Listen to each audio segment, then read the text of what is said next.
was going to do the intro. Oh, do you have it? I was going to say, welcome to Dumping Brains. I'm Nicole. Okay. And I'm Janine. I'm Melda. And we're here to talk about whatever our brains want to talk about.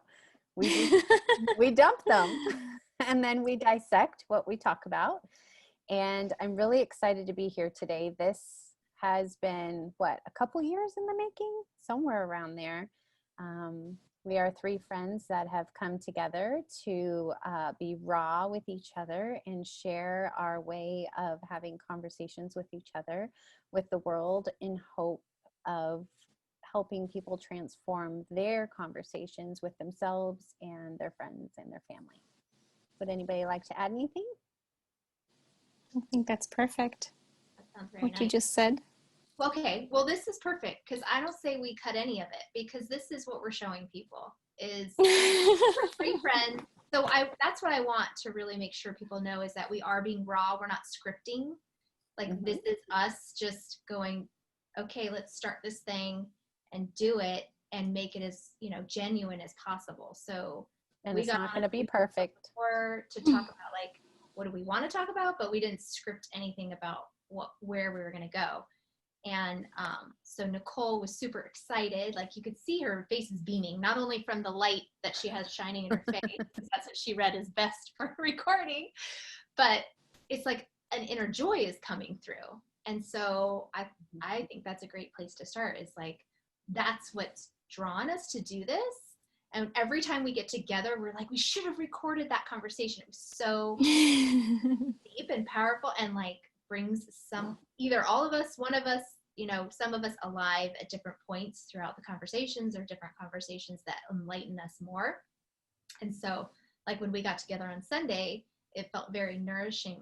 Mm-hmm. And I think the three of us too have there's like a triangular piece about the energy that somehow just magically creates this alchemy that's really cool because we're all so different and we have different backgrounds and different thoughts and different views but we have a common thread, which is a real deep desire to connect, to understand ourselves and each other better. And that's, I think, where this has all come from for years. And that's what we mean about years is these conversations have been happening for years thinking we got to do something with this. So, right. We didn't have this idea for years, but yes, not this particular idea, but not this particular one. Yes. But we always knew there was something special about how we were interacting with each other. Exactly. So do we want to talk a little bit about our process and that these Zooms are actually a little different for us?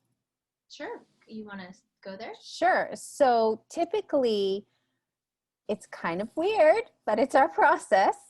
We text each other and that is our way.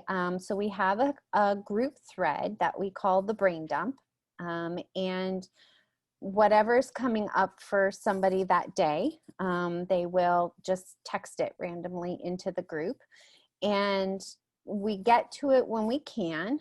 There's no obligation to respond in time and we respond when it feels right for us. So sometimes that's right away. Sometimes that takes a day or two, sometimes a week, just depending on what's going on with us at that time. But we always want our responses to be genuine and coming from a place of understanding.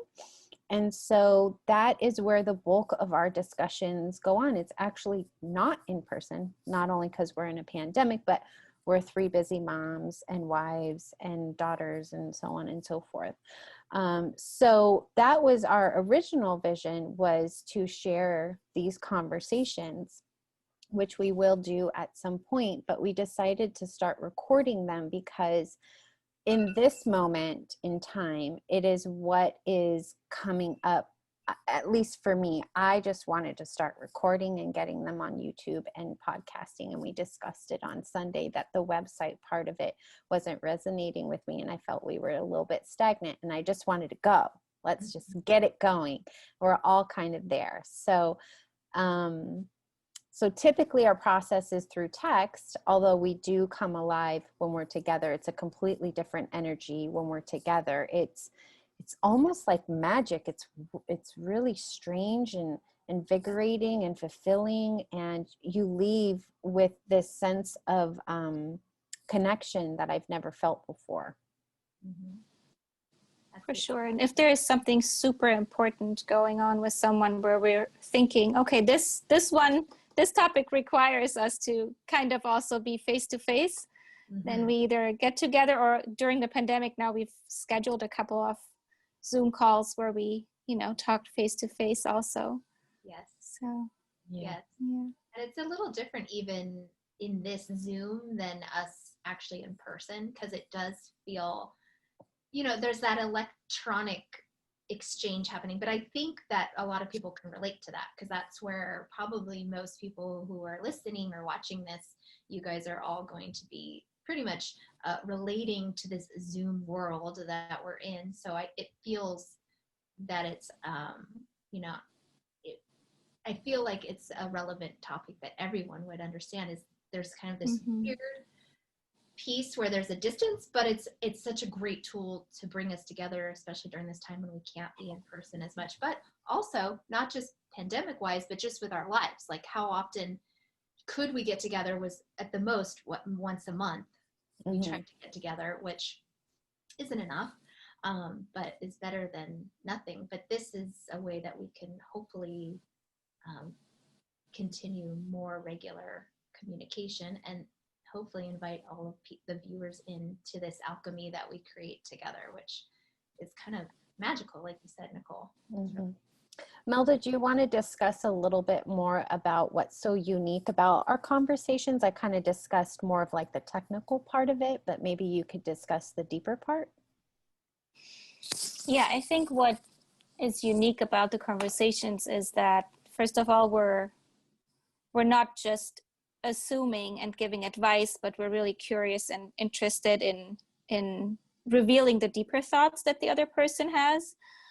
So whenever somebody posts about a challenge, a struggle, or even something super exciting, we're always showing interest in what's underneath these. We're paying a lot of attention to wording. We're looking at, oh, you just said the word, I don't know, what does this really mean for you? Because it might mean something different to me than it does for you. So we're asking a lot of questions. Sometimes we're also just interested in just, even if we don't have a question to ask, we just acknowledge and validate the other person's point of view, or whatever they have shared in that moment, so that there is already, like, the conversation starts from a point of having connected with one another. And even if we don't share the same opinion, we're how can we describe what we're doing? I was just We do a lot of reflection is what we tend to call it. Yes. We reflect, and we also try to, I think we call holding the space. We hold the space for the other person, so that, depending on the situation, if somebody's looking for validation, then that's the route we go. If somebody's looking more of like for reflection, then that's the route we go. If somebody's just looking to be held in that moment, then that's kind of the direction we go. And these are all terms that you guys will get more familiar with as we do dissect more conversations. My husband's he says we talk in code, but we understand what we're saying to each other. And that's why we wanted to share this with the world, because it is so nourishing when somebody truly engages with you in that moment with what you need, not what they think that you need, but what you need. And, Janine, I'm thinking of our conversation most recently where I was missing the bar. I was using word support. She didn't want support. And I was lost. I was confused. I was lost. I was like, can you help me explain what you're needing right now? And Melda came in, swooped right in with some beautiful language of reflection and what her vision was for what Janine was needing in that moment, which helped me understand what Janine was needing. So we have this triangulation of dialogue that if one isn't able to show up at that time, the other is able to. It's like a dance almost between us. Yeah. And I was going to bring that up too, that it's not always just this beautiful exchange, because sometimes it's hard. Sometimes we hit road bumps along the way, and it's painful, and we worry, or at least I should speak for myself. Did I express myself in the way that I meant to? Was I heard in the way that I was meant to be heard? Did I say something that triggered that other person? Or how do I explain my triggers without blaming the other person? So it is a lot of this dance of, being really raw, but also not knowing if always the other person's going to hear you the way that you mean. And that's kind of that part where we're dedicated to continuing the dissection. So it doesn't mean that we always are like in this like beautiful, like butterfly sanctuary, lovely place. I don't know how to describe that, sort of like fairyland, I think, because that's kind of the way that we're describing it, which it is a lot of, but there's also the rawness of it. So I think that is too where the important element of it is, because really we want to be able to, the reason we wanted to share this was we figure there's a lot of other people out there like seeking connection, deep connection, especially with us being so remote on these Zoom calls, on social media, where we're not actually face to face in the physical realm, is that we're missing that like heart connection and being seen by another person. And maybe you've been missing that your whole life, and it's not just the pandemic, right? Like, I think that that's something I've always sought and have wanted more of in my life, and have felt so grateful to have found you two, and that we can continue to hold the space for each other. And it feels so supportive, and it's still scary because it's a vulnerability that we're having to show up, or at least for me, it's like, oh my gosh, I have to really open myself up. If any of you guys have been in a relationship that has, where you're living with the person, or you're really dedicated to each other and you're trying to understand each other, you have to open a part of yourself up that's scary. And then you're like, do I really want to do that? Because that's scary. I'd rather just go, I'm protected and I can live in my shell. But then you lose something in that. So it's a real, we have to open up, and that can be scary, but so rewarding. I think that's that sort of like double-sided thing. Yes, for sure. Have. For sure. And actually, Janine, that reminded me of something you had said to me maybe 2 years ago. I don't know. It's been a while, but it really stuck with me when you said something along the lines like, if we close our hearts to people or things that we love, we're ultimately also closing our hearts to ourselves. And that really resonated with me. And just, I'm remembering that sentence, that phrase. And right now, when you're talking about being vulnerable, being in a friendship or relationship with family members, people that we care for, the part of, about sometimes we do say things, or we ask a question and it comes across in a different way, and sometimes we might not get any answers back, and we have to learn how we're sitting in this unknown space, and also take care of us in that moment, and of our vulnerability, and acknowledging that, oh, there was something that really, I might have hurt someone else, and that was not my intention. And how am I sitting myself now with this, in this raw space? And how do I reach out again? And how do I don't know, maybe also refine my listening skills and refine my question asking skills, or yeah. It can be hard to do. A lot of it is truly deep work. Janine, something else that resonates with me with what we're talking about is, we think about, let's say when we're triggered, right? One thing that I've learned from both of you is that when we're triggered, it's not the other person always. It's something within us that we might need to work on. Their actions or their words or the situation triggered you for some reason, because there's a deeper meaning under there for you. And so why? So that's why we dig deep. And I've been on the phone with these ladies, and I've been like, I don't know. I don't know. I cannot figure it out. You got to help me here. Like, help me dig deeper because I can't see it. There's a brick wall right here. I cannot see it. But then they keep asking those questions. And for me, it's a love that there's so much trust in our friendships that, you know, when things aren't rosy and all these beautiful flowers and bright sunny days, that things are going to be okay. And so when you are in that deep, dark space, which we have been there before, there's this trust and love that it's going to get better, and we're in this together. And, you know, like there isn't this fear that, oh, our friendship's over, you know, at least for me. I should speak for me. For me too. Yeah.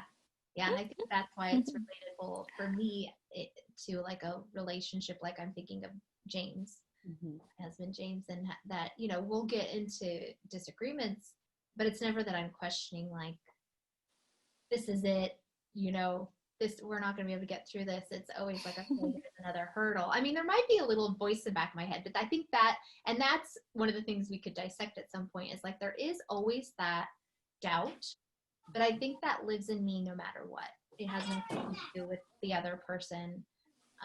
It's my own sort of like devil on the shoulder or whatever, so to speak. We're saying, see, you messed up again. You can't do this. You're not cut out for this. And that goes for parenting, that's relationships, friendships. And that's something that I live with. And those are the things that I enjoy, you know, dissecting with you guys. And like you were saying, when there's like a brick wall, you know, you could swirl in your own head forever and drive yourself crazy. And it's often in speaking to someone else. I mean, this is why people seek out therapy, right? It's like to get it out is so relieving. And not only to get it out, that's just the first step, but then to have someone be able to receive it and hold it is huge. So if you share that with someone who's going to be like, oh, that's no big deal, or you should just do this, and just want to throw at you, you know, ways to solve it or to make you feel better because it's too hard for them to hold, then it doesn't really have, you know, then you are going to keep kind of digging that hole because you're not getting met with the space that's allowing it to like be held and open. No one's trying to solve each other's problems. Like we all have problems and we're going to have problems forever. But if we can be held in the problems, that they don't have to derail us completely. Like we might get derailed at times, but we figure out how to get back on the horse and keep going. And I think that's sort of the important piece about how we hold space for each other and what I value and what, you know, and what we bring to the table with each other. So very grateful for it. And fear, I think, you know, one of the topics that we've discussed a lot, especially around this opportunity, is our fear, you know, and how much we let fear drive us, and where does it have its place. I definitely am the victim of having a fear mind. A lot of my movements and decisions and thoughts are around fear. And so that's why I think I was kind of excited to just break out of all of our, this has to be this way and we better get this done first and this, that, and the other. And I was just like, let's just start. Like, let's break out of that fear of everything has to be perfect and the lighting has to be perfect and the backgrounds have to be perfect and our words, and we have to script it and pick. Let's just do it. And like Janine said in the beginning, be raw. We're going to be raw. We're going to be ourselves. Things will improve as they come. Sure, we'll get microphones and all sorts of things in the background, and, you know, but right now in this moment, this is what we need. And that's a lot of what we talk about, is what do we need in this moment for each other and from each other. And we did spend a little time trying to get our backgrounds. I mean, when we would normally talk, we would just be wherever, on our beds, on the floor, you know, kids coming in and out. So we are trying to create a container for those that do listen in. And you took a class. You took a class. We're not just being hasty about it. Not just throwing it out there, but it is an interesting element. I don't know. Do you guys feel it like Okay, so I'm thinking about when we were speaking on Sunday together. Mhm. There was I was kind of more relaxed, and there was a lot more back and forth and banter. I do feel a little more like I'm personifying something. Do you feel that way too? I don't know. It's kind of a good thing because it keeps me straight, because I can go like all over the place, which might not be so great for someone who's trying to listen and like capture a nugget. But it does feel a little like put on, which I don't know. Maybe we'll get more comfortable and it won't feel that way, but you guys are feeling that too? A little? No? Nelda, are you? I do. Yes. I felt a little bit more tense and stiff in the beginning, Yeah. but It's like, I feel like, who am I talking to? Am I talking to my friend here? Am I talking to like the greater, whoever's going to be out there? And so that's going to be interesting. Like, Well, the way that I want to describe it for myself is I feel like there's an intruder in the room yeah, there's like because another. because we've recorded things before and it's Yeah. been really comfortable, but I think because we know that we're going to post this, it feels like we have an invasion. So I think we'll just have to get used to it, and eventually we will come back to our normal flow of things. But we also want to get a message out there too, right? So normally when we're talking, we're just riffing about whatever's coming up for us at that moment or that time. And So this is kind of a fun dance to figure out.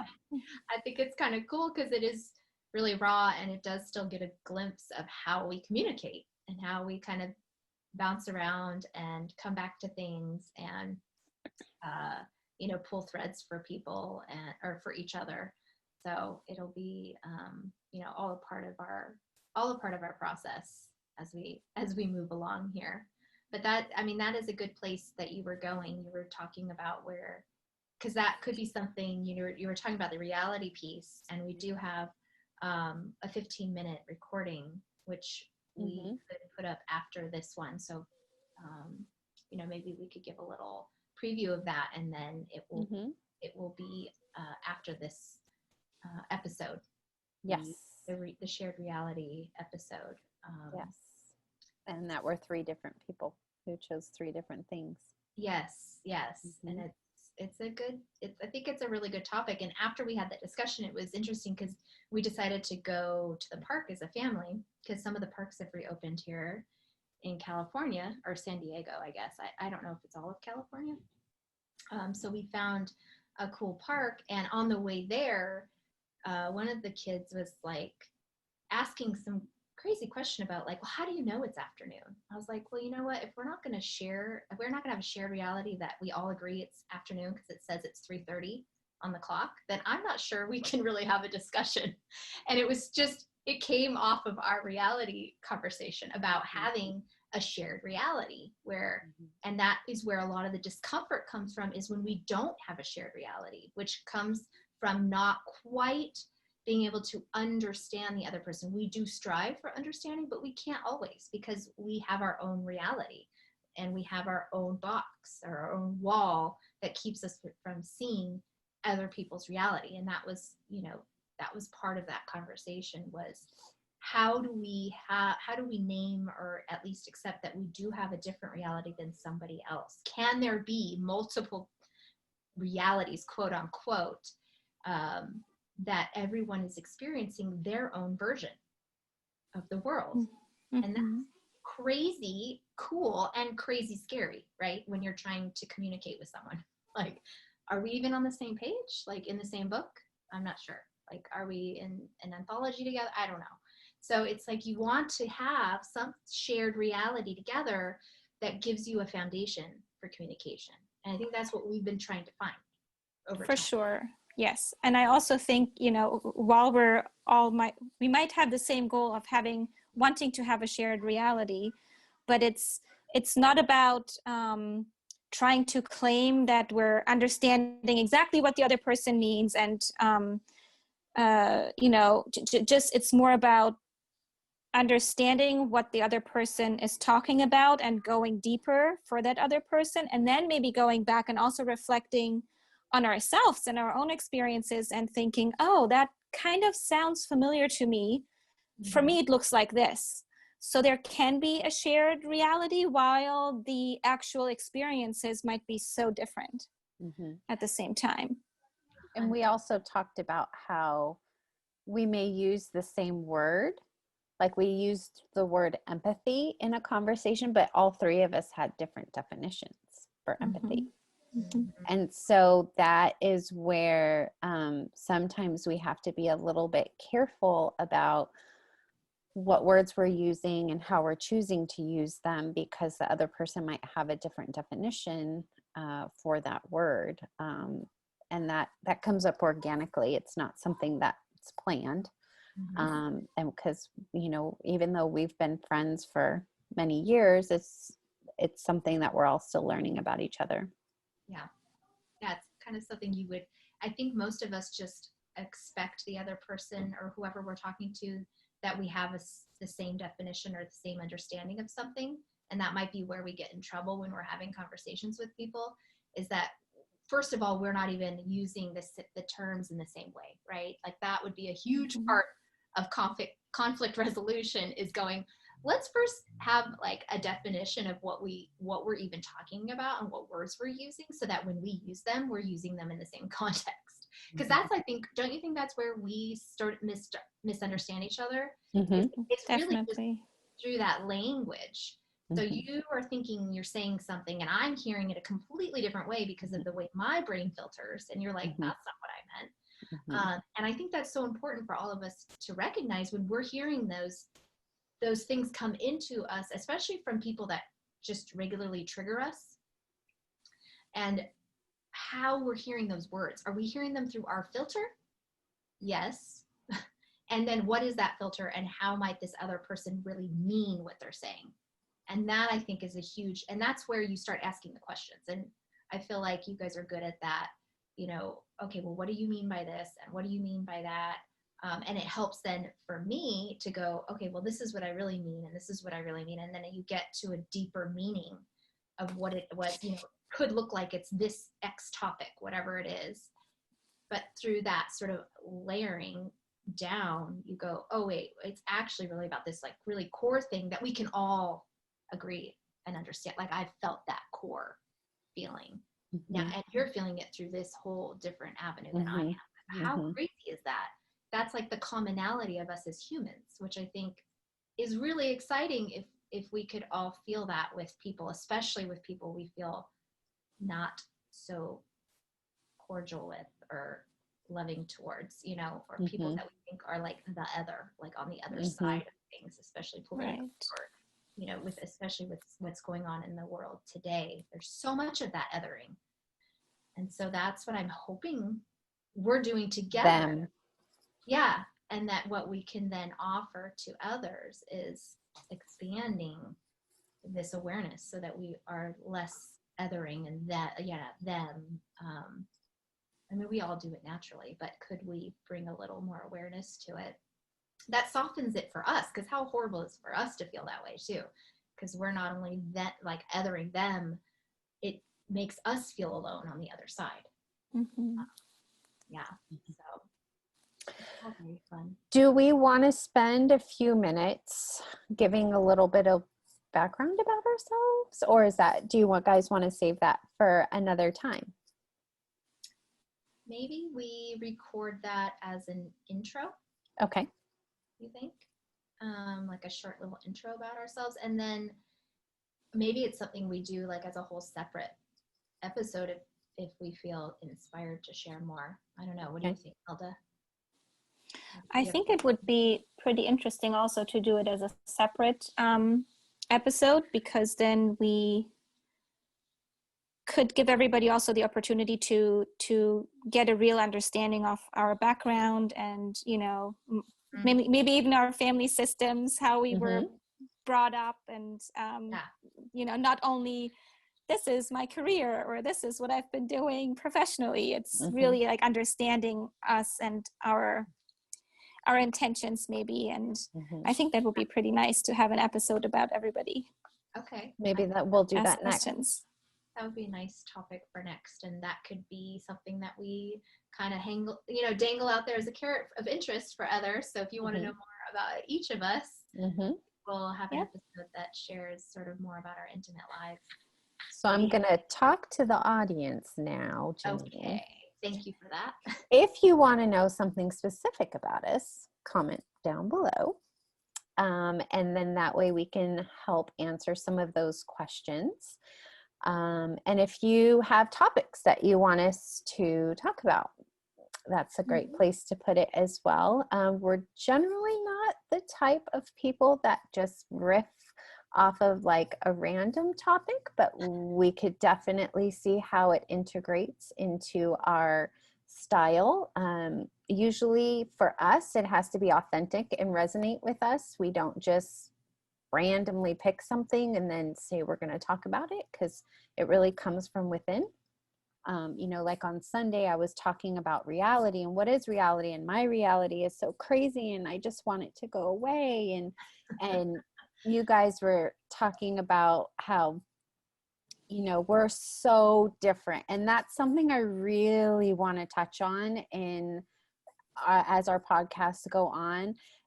You guys would not even believe how different we are. Like, if you say homeschool, okay, everybody has this kind of image in their head. It might be a little different for everybody, but we all chose a different variation of homeschooling. And that's one of our first topics on the website is, what the fuck does school mean? What is it anymore? Because there's homeschooling, there's unschooling, there's in-person learning, there's distance learning, there's who knows what.